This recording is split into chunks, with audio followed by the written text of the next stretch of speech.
நடந்து முடிந்த சட்டமன்ற தேர்தலில் தவேக தலைவர் விஜய் தமிழகத்தில் பெருவாரியான வாக்குடன் வெற்றி பெறுவார் என பிரபல தேர்தல் வியூக வகுப்பாளர் பிரசாந்த் கிஷோர் ஆணித்தனமாக கூறியுள்ளார். சமீபத்தில் வெளியான ஒரு நேர்காணல் வீடியோ சமூக ஊடகங்களில் பரவலாக பகிரப்பட்டு வருகிறது.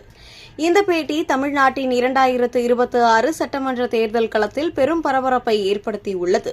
நேர்காணலில் பிரசாந்த் கிஷோர் டிவிகே தனித்து போட்டியிட்டால் மிக நல்ல வாய்ப்பு உள்ளது என கூறியுள்ளார். குறிப்பாக வெற்றி பெறும் வாய்ப்பா என்று கேட்டதற்கு அவர் தமிழ்நாட்டை வெல்லும் வாய்ப்பு என்று தெளிவாக உறுதிப்படுத்துகிறார். 118 தொகுதிகளை வென்று 119வது இடத்தில் ஆட்சி அமைக்கும் அளவுக்கு வலுவான நிலையில் இருப்பதாக கூறி இந்த வீடியோவை வைத்துக் கொள்ளுங்கள், தேர்தல் முடிவுகள் வந்த பிறகு பாருங்கள் என சவால் விடுத்துள்ளார். மேலும் முந்தைய 30 முதல் 35 ஆண்டுகளின் அரசியல் மாற்றத்திற்கான காலம் வந்துவிட்டது என்பதையும் அவர் வலியுறுத்தியுள்ளார். பிரசாந்த் கிஷோர் இந்திய அரசியலின் முக்கிய தேர்தல் வியூக நிபுணர்களில் ஒருவர். 2025ஆம் ஆண்டின் தொடக்கத்தில் தவேகவுடன் இணைந்து செயல்பட்டார். தவேகவின் முதல் ஆண்டு நிறைவு விழாவில் பங்கேற்ற அவர் விஜயை தமிழ்நாட்டின் புதிய நம்பிக்கை எனவும், விஜய் ஒரு அரசியல் தலைவர் மட்டுமல்ல, அவர் மில்லியன் மக்களின் மாற்றத்தின் சின்னம், தவேக ஒரு கட்சியல்ல ஒரு இயக்கம் என்று அவர் வலியுறுத்தியிருந்தார்.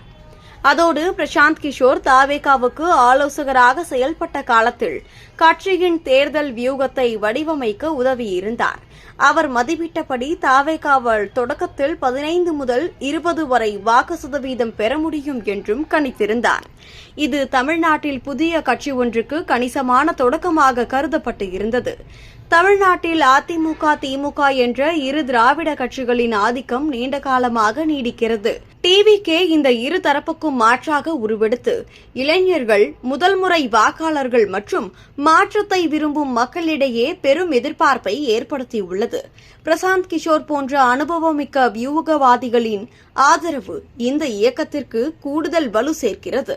பிரசாந்த் கிஷோரின் இந்த உறுதியான கருத்துக்கள் தமிழ்நாட்டு அரசியலில் புதிய எதிர்பார்ப்பை ஏற்படுத்தியுள்ளன.